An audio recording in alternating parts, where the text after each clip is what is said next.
أعوذ بالله من الشيطان الرجيم.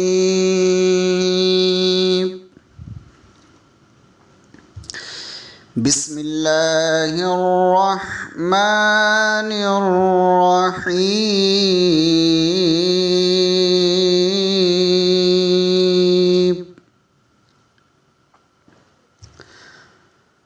ولقد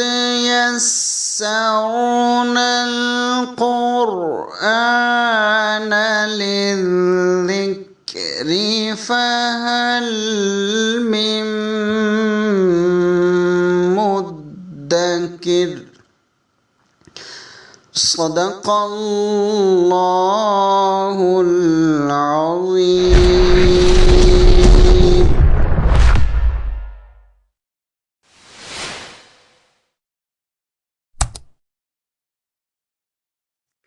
أعوذ بالله من الشيطان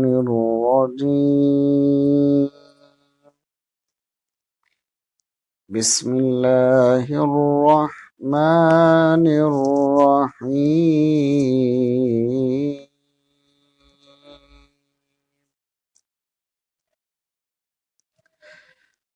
الذين ينفقون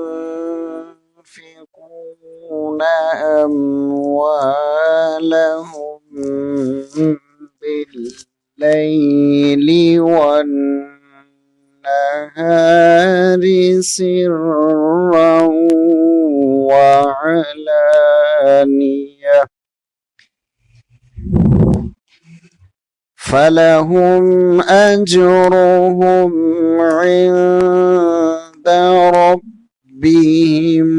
ولا خوف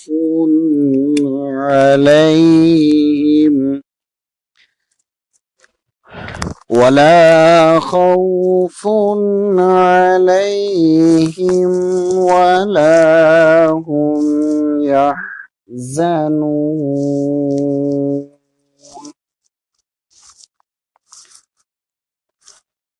الذين يأكلون الربا لا يقومون إلا كما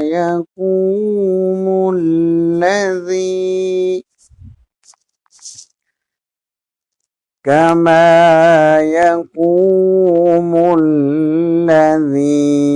يتخبطه الشيطان من المس. ذلك بأنهم قالوا إنما البيع مثل الربا وأحل الله البيع وحرم الربا فمن جاءه موعظة من ربه فانتهى فله ما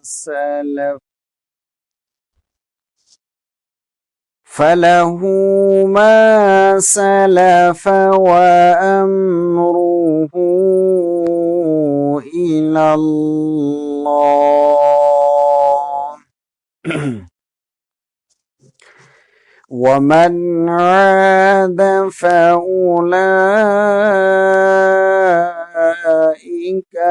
أصحاب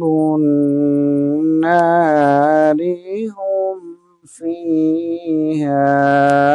خالدون.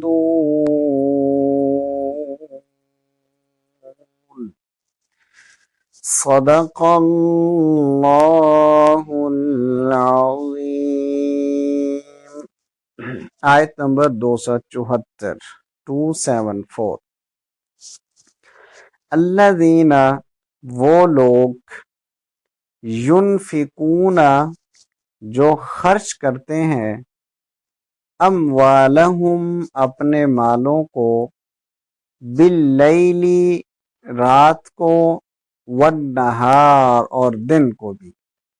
یعنی جو لوگ اپنے مال کو دن رات خرچ کرتے ہیں، سرن چھپ کر، خفیہ طریقے سے، وعلانیتاً اور اعلانیہ ظاہراً، فلہم پس ان کے لیے ہے اجرہم ان کے لیے اجر، عند ربہم ان کے رب کے ہاں۔ عندہ کا مطلب ہاں یا پاس ہوتا ہے۔ ولا خوف علیہم اور انہیں کوئی خوف نہیں ہوگا، ولا ہم یحزنون اور نہ وہ غمگین ہوں گے۔ یعنی جو لوگ اپنے مال کو دن رات اللہ کی رضا کے لیے اللہ کے راستے میں خرچ کرتے رہتے ہیں، خفیہ بھی، خفیہ کا مطلب یہ ہے کہ وہ اس انداز میں اپنے مال کو خرچ کرتے ہیں کہ کسی کو معلوم نہیں ہوتا، اور اس کی بڑی ترغیب دی گئی ہے۔ پیچھے میں نے آپ کو ایک قانون بھی بتایا تھا، وہ یہ تھا کہ جو مال خرچ کرنا ہمارے اوپر فرض ہے، جیسے زکوٰۃ فرض ہے ادا کرنا، عشر فرض ہے ادا کرنا، فطرانہ فرض ہے ادا کرنا عید کے موقع پر، قربانی فرض ہے اللہ کے راستے میں، حج اور عمرہ جب فرض ہو جائے تو جو فرائض ہیں ان کو اعلانیہ ادا کرنا چاہیے، ظاہراً ادا کرنا چاہیے، اور جو اس کے علاوہ ہے جو فرض نہیں ہے، کوئی ویسے اپنی خوشی سے اللہ کے راستے میں خرچ کرتا ہے تو اسے چاہیے کہ وہ زیادہ سے زیادہ اسے چھپائے۔ نبی اکرم صلی اللہ علیہ وسلم ارشاد فرماتے ہیں کہ سبعۃ یظلھم اللہ یوم القیامۃ فی ظلہ یوم لا ظل الا ظلہ، کہ 7 قسم کے آدمی وہ خوش نصیب ہوں گے جنہیں قیامت والے دن اللہ تعالی اپنے عرش کے سائے میں جگہ عطا فرمائے گا کہ اس دن اللہ کے عرش کے علاوہ کوئی اور سایہ نہیں ہوگا، ایک ہی سایہ ہوگا، وہ اللہ کے عرش کا ہوگا۔ 7 قسم کے خوش نصیب وہ لوگ ہوں گے جنہیں اللہ اس وقت سخت گرمی کے عالم میں تمام انسان اللہ کے سامنے ننگے کھڑے ہوں گے، سورج بالکل قریب ہوگا اور زمین تانبے کی طرح تپش دے رہی ہوگی، گرم ہوگی، اور پیاس کی وجہ سے انسانوں کی زبانیں باہر منہ سے لٹک رہی ہوں گی۔ اس خوفناک صورتحال میں انسان کو سائے اور پینے کی جو ضرورت ہوگی وہ اللہ کے عرش کے سائے کے علاوہ اور کوئی جگہ نہیں ہوگی۔ تو ایسے عالم میں، ایسے منظر میں جن 7 خوش قسمت لوگوں کو وہاں جگہ دی جائے گی اور ان کی مہمان نوازی کی جائے گی، وہ اللہ کے عرش کے اس سائے میں، آپ ذرا تصور کیجئے کہ ایک ایسا عالم کہ انسان کو پیاس لگی ہے، اور اتنی پیاس لگی ہے کہ اس کی زبان پیاس کی وجہ سے باہر لٹک رہی ہے، منہ سے باہر آ چکی ہے، زمین ننگا وہ کھڑا ہے، زمین تانبے کی طرح گرم ہے، انسان گرم ہاتھ نہیں لگا سکتا کسی چیز کو، اور وہ گرم توے کے اوپر کھڑا ہوا، اور سورج بالکل، کتنی گرمی ہمیں محسوس ہوتی ہے، سورج لاکھوں میل ہم سے دور ہے، اور قیامت والے دن بالکل ایک سوا نیزے کے فاصلے پر سورج کھڑا ہوگا۔ تو اس عالم میں اگر انسان کو اللہ کے عرش کے سائے میں جگہ مل جائے اور وہ ایسے اللہ کے مہمان ہوں گے کہ وہ گاؤ تکیے لگائے کر بیٹھے ہوں گے اور ان کی مہمان نوازی اللہ کی طرف سے کی جا رہی ہوگی. یعنی اللہ تبارک و تعالیٰ کے وہ مہمان ہوں گے اور اللہ تعالیٰ ان کا میزبان ہوگا. تو کیا ہی خوش قسمت وہ لوگ ہیں کہ جن کی میزبانی اللہ تبارک و تعالیٰ خود فرما رہے ہوں گے. کأنہم غلمان لؤلؤ مکنون. اور جو خدمت گار بچے ہوں گے، نوخیز کم عمر لڑکے ہوں گے، فرمایا اللہ تبارک و تعالیٰ نے قرآن حکیم میں کہ وہ بچے جو چھوٹی عمر کے نوخیز خدمت پر مرموم ہوں گے وہ ایسے لگ رہے ہوں گے جیسے موتی ہوں، خوبصورت ہیرے اور جواہرات کی طرح وہ خوبصورت ہوں گے. ان کے نین و نقش، ان کی شکل و صورت، ان کی مسکراہٹ، ان کے بولنے کا انداز، ان کے چلنے کا انداز، ان کا پیش کرنے کا انداز اور ان کا باتیں کرنے کا انداز، اور پھر مہمان نوازی وہ بھی اللہ تبارک و تعالیٰ کی وجہ سے. تو ان 7 خوش قسمت لوگوں میں ایک وہ شخص ہوگا، اللہ کے رسول نے فرمایا کہ وَتَصَدَّقُ بِصَدَقَةٍ فَأَخْفَاهَا حَتَّى لَا تَعْلَمَ شِمَالُهُ مَا صَنَعَتْ يَمِينُهُ. ایک وہ سخی ہوگا جو اللہ کے راستے میں دن رات خرچ کرتا ہے، لیکن ایسے خفیہ انداز میں خرچ کرتا ہے کہ جب اس کا دایاں ہاتھ دے رہا ہوتا ہے تو اس کے بائیں ہاتھ کو بھی نہیں پتا ہوتا کہ اس نے اللہ کے راستے میں کیا، کتنا، کب اور کیسے خرچ کیا ہے. تو ایسے لوگوں کے لیے جو فرمایا کہ لا خوف علیہم ولا هم یحزنون، اس وقت نہ کوئی خوف ہوگا انہیں پتا ہے کہ اللہ ان کی میزبانی کرے گا، اور انہیں غم بھی نہیں ہوگا اس لیے کہ اللہ تعالیٰ انہیں ضائع نہیں کرے گا. یوفی الیکم وانتم لا تظلمون، انہیں پورا دیا جائے گا اس کا بدلہ، ذرہ بھر بھی ان کے بدلے میں کمی نہیں کی جائے گی. آیت نمبر 275 275. الذین، وہ لوگ، اس کے مقابلے میں ایک دوسری طرح کے لوگ، یأکلون، جو کھاتے ہیں، الربا، سود کھاتے ہیں جو لوگ، لا یقومون، وہ کھڑے نہیں ہوں گے، الا، مگر، کما، اس طرح کھڑے ہوں گے، یقوم الذی، اس شخص کی طرح وہ کھڑے ہوں گے، یتخبطہ الشیطان، جسے شیطان نے خبتی بنا دیا ہو، من المس، چھو کر. ذالک، یہ اس وجہ سے، بانہم، کیونکہ وہ لوگ، قالو، کہتے ہیں، اور قیامت والے دن ان سے کہا جائے گا کہ یہ لوگ کہتے تھے، انما البیع، بے شک یہ جو بے ہے، تجارت ہے، بزنس ہے، مثل الربا، یہ بھی تو سود کی طرح ہی ہے. حالانکہ وَأَحَلَّ اللَّهُ، اور اللہ نے حلال کیا ہے، البیع، بے کو، تجارت کو، وحرم الربا، اور سود کو حرام کیا ہے. فمن، پس جو شخص،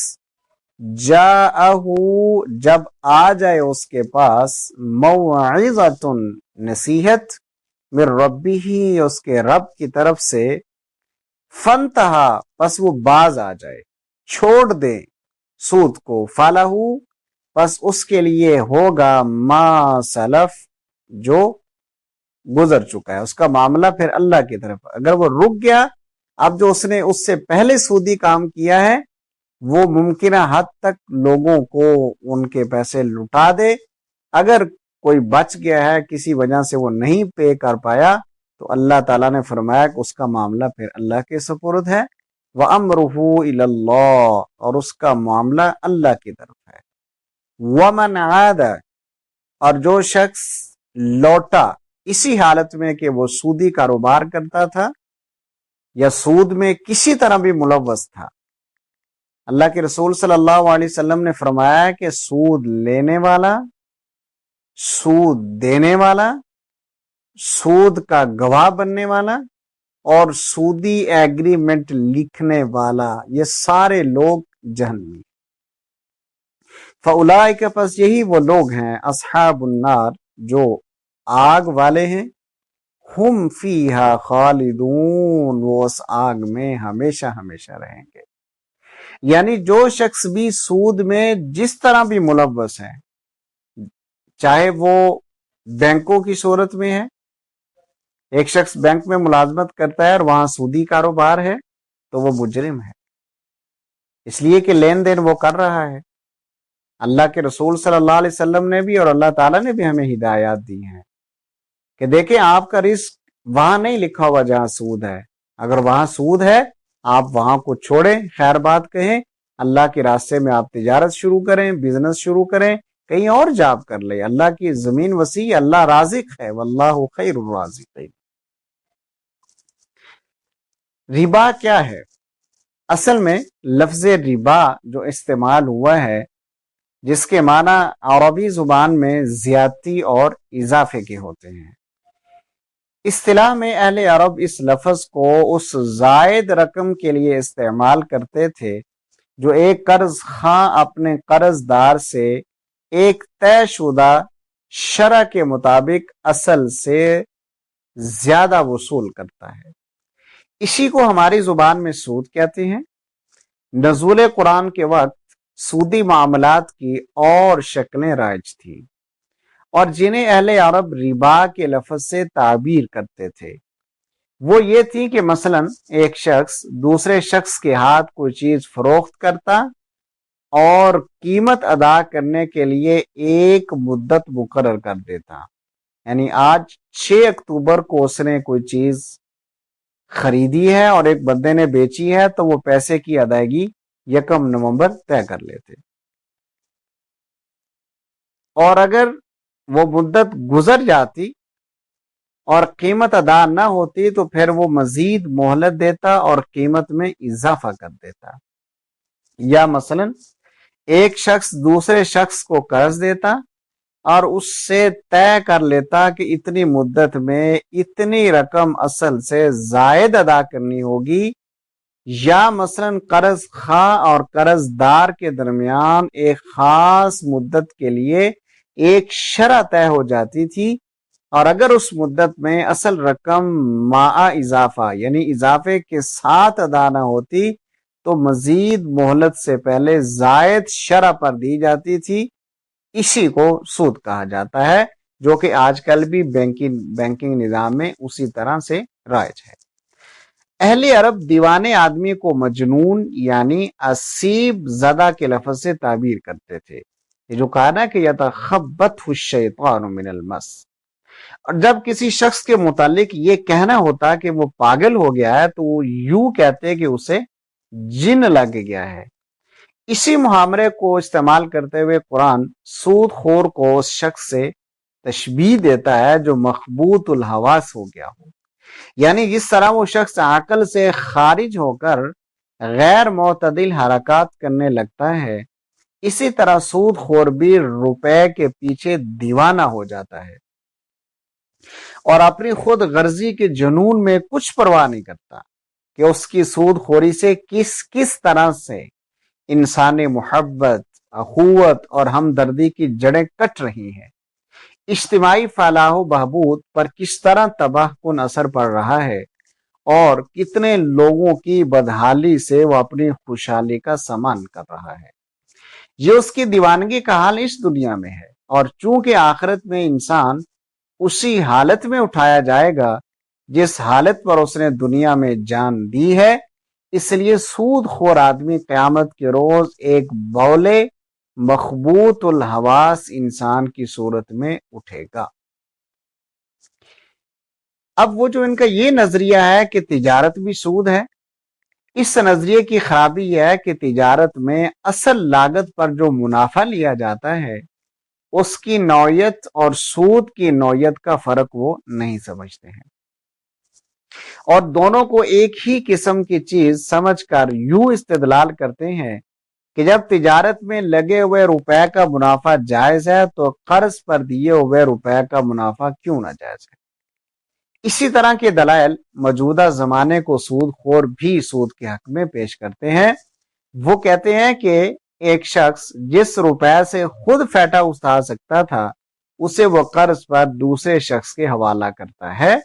اور دوسرا شخص بھی بہرحال اس سے فائدہ اٹھاتا ہے۔ پھر آخر کیا وجہ ہے کہ قرض دینے والے کے روپے سے جو فائدہ اٹھا رہا ہے اس میں سے ایک حصہ وہ قرض دینے والے کو ادا نہ کرے؟ مگر یہ لوگ اس بات پر غور نہیں کرتے کہ دنیا میں جتنے کاروبار ہیں، خواہ وہ تجارت کے ہوں یا صنعت و حرف کے یا زراعت کے، اور خواہ انہیں آدمی صرف اپنی محنت سے کرتا ہو یا اپنے سرمایے اور محنت ہر دو سے، ان میں سے کوئی بھی ایسا نہیں ہے جس میں آدمی نقصان کا خطرہ مول نہ لیتا ہو، رسک نہ لیتا ہو، اور جس میں آدمی کے لیے لازماً ایک مقرر منافع کی ضمانت ہو۔ پھر آخر پوری کاروباری دنیا میں ایک قرض دینے والا سرمایہ دار ہی کیوں ہو جو نقصان کے خطرے سے بچ کر ایک مقرر اور لازمی منافع کا حقدار قرار پائے۔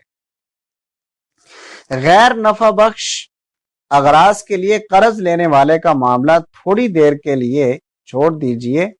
اور شرع کی کمی بیشی کے مسئلے سے بھی قطع نظر کیجئے۔ معاملہ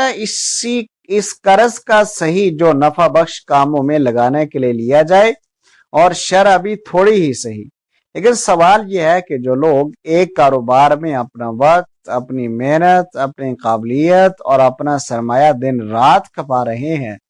اور جن کی سعی اور کوشش کے بل پر ہی اس کاروبار کا بار آور ہونا موقوف ہے، ان کے لیے تو ایک مقرر منافع کی ضمانت نہ ہو بلکہ نقصان کا سارا خطرہ بالکل انہی کے سر ہو،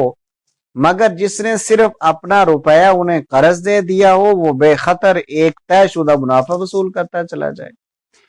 یہ آخر کس عقل، کس منطق، کس اصول انصاف اور کس اصول معاشیات کی روح سے درست ہے؟ اور یہ کس بنا پر صحیح ہے کہ ایک شخص ایک کارخانے کو 20 سال کے لیے ایک رقم قرض دے اور آج ہی یہ طے کر لے کہ آئندہ 20 سال تک وہ برابر 5% یا زائد سالانہ کے حساب سے اپنا منافع لینے کا حقدار ہوگا، حالانکہ وہ کارخانہ جو مال تیار کرتا ہے اس کے متعلق کسی کو بھی نہیں معلوم کہ مارکیٹ میں اس کی قیمتوں کے اندر آئندہ 20 سال میں کتنا اتار چڑھاؤ ہوگا۔ اور یہ کس طرح درست ہے کہ ایک قوم کے سارے ہی طبقات ایک لڑائی میں خطرات اور نقصانات اور قربانیاں برداشت کریں، مگر ساری قوم کے اندر سے صرف ایک قرض دینے والا سرمایہ دار ہی ایسا ہو جو اپنے دیے ہوئے جنگی قرض پر اپنی ہی قوم سے لڑائی کے 100 سال بعد تک سود وصول کرتا رہے۔ تجارت اور سود کا جو اصولی فرق ہے کہ جس کی بنا پر دونوں کی معاشی اور اخلاقی حیثیت ایک نہیں ہو سکتی ہے، مثلا تجارت میں بائع اور مشتری یعنی پرچیزر اور سیلر، ان دونوں کے درمیان منافع کا مساویانہ تبادلہ ہوتا ہے، کیونکہ مشتری بیچنے والا اس چیز سے نفع اٹھاتا ہے جو اس نے خریدنے والے سے خریدی ہے، یعنی بائع سے خریدی ہے، اور بائع اپنی اس محنت، ذہانت اور وقت کی اجرت لیتا ہے جو اس نے مشتری کے لیے وہ چیز مہیا کرنے میں خرچ کیا ہے، بخلاف اس کے کہ سودی لین دین میں منافع کا تبادلہ برابری کے ساتھ نہیں ہوتا۔ سود لینے والا تو مال کی ایک مقرر مقدار لے لیتا ہے جو اس کے لیے بالیقین نفع بخش ہے، لیکن اس کے مقابلے میں سود دینے والے کو صرف مہلت ملتی ہے جس کا نفع بخش ہونا یقینی نہیں ہے۔ اگر اس نے سرمایہ اپنی ذاتی ضروریات پر خرچ کرنے کے لیے لے لیا ہے تب تو ظاہر ہے کہ مہلت اس کے لیے قطعی منافع نہیں ہے رکھتی ہے، اور اگر وہ تجارت یا زراعت یا صنعت و حرفت میں لگانے کے لیے سرمایہ لیتا ہے تب بھی مہلت میں جس طرح اس کے لیے نفع کا امکان ہے اسی طرح نقصان کا بھی امکان ہے۔ لہذا سود کا معاملہ یا تو ایک فریق کے فائدے اور دوسرے کے نقصان پر ہوتا ہے، یا ایک یقینی اور متعین فائدے اور دوسرے کے غیر یقینی اور غیر متعین فائدے پر ہوتا ہے۔ دوسری صورت کیا بنے گی؟ دوسری صورت یہ ہے کہ تجارت میں جو فرق میں بیان کر رہا ہوں کہ بائع مشتری سے خواہ کتنا ہی زیادہ منافع لے، بہرحال وہ جو کچھ لیتا ہے ایک ہی بار لیتا ہے، لیکن سود کے معاملے میں مال دینے والا اپنے مال پر مسلسل منافع وصول کرتا رہتا ہے اور وقت کی رفتار کے ساتھ ساتھ اس کا منافع بڑھتا چلا جاتا ہے۔ مدیون نے، قرض لینے والے نے اس کے مال سے خواہ کتنا ہی فائدہ حاصل کیا ہو، بہر طور اس کا فائدہ ایک خاص حد تک ہی ہوگا، مگر دینے والا اس فائدے کے بدلے میں جو نفع اٹھاتا ہے اس کے لیے کوئی حد نہیں۔ ہو سکتا ہے کہ وہ مقروض کی پوری کمائی، اس کے تمام وسائل معیشت، حتیٰ کہ اس کے بدن کے کپڑے اور گھر کے برتن تک حسب کر لے، اور پھر بھی اس کا مطالبہ باقی رہے اور اصل رقم باقی رہے جو اس نے سود کی صورت میں واپس کرنی ہے۔ تیسرا فرق یہ ہے کہ تجارت میں چیز اور اس کی قیمت کا تبادلہ ہونے کے ساتھ ہی معاملہ ختم ہو جاتا ہے۔ اس کے بعد مشتری کو کوئی چیز بائع کو واپس دینی نہیں ہوتی۔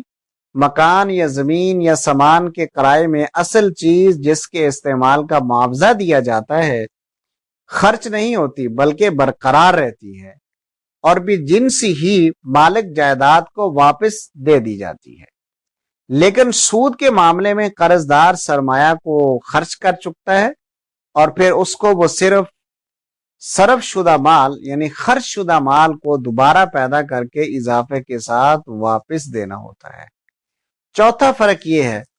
کہ تجارت اور صنعت و حرفت اور زراعت میں انسان محنت، ذہانت اور وقت خرچ کر کے اس کا فائدہ لیتا ہے، مگر سودی کاروبار میں وہ صرف اپنی ضرورت سے زائد مال دے کر بغیر کسی محنت اور مشقت کے دوسروں کی کمائی میں شریک غالب بن جاتا ہے۔ اس کی حیثیت اصطلاحی شریک کی نہیں ہوتی جو نفع اور نقصان دونوں میں شریک ہوتا ہے، اور نفع میں جس کی شرکت نفع کے تناسب سے ہوتی ہے، بلکہ وہ ایسا شریک ہوتا ہے جو بلا لحاظ نفع و نقصان اور بلا لحاظ تناسب نفع اپنے طے شدہ منافع کا دعوے دار ہوتا ہے۔ ان وجوہات سے تجارت کی معاشی حیثیت اور سود کی معاشی حیثیت میں اتنا عظیم الشان فرق ہو جاتا ہے کہ تجارت انسانی تمدن کی تعمیر کرنے والی قوت بن جاتی ہے اور اس کے برعکس سود اس کی تخریب کرنے کا موجب بن جاتا ہے۔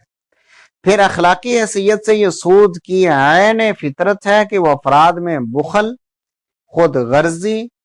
سخت دلی، بے رحمی اور زر پرستی کی صفات پیدا کرتا ہے، اور ہمدردی و امداد باہمی کی روح کو فنا کر دیتا ہے۔ اسی بنا پر سود معاشی اور اخلاقی دونوں اعتبار سے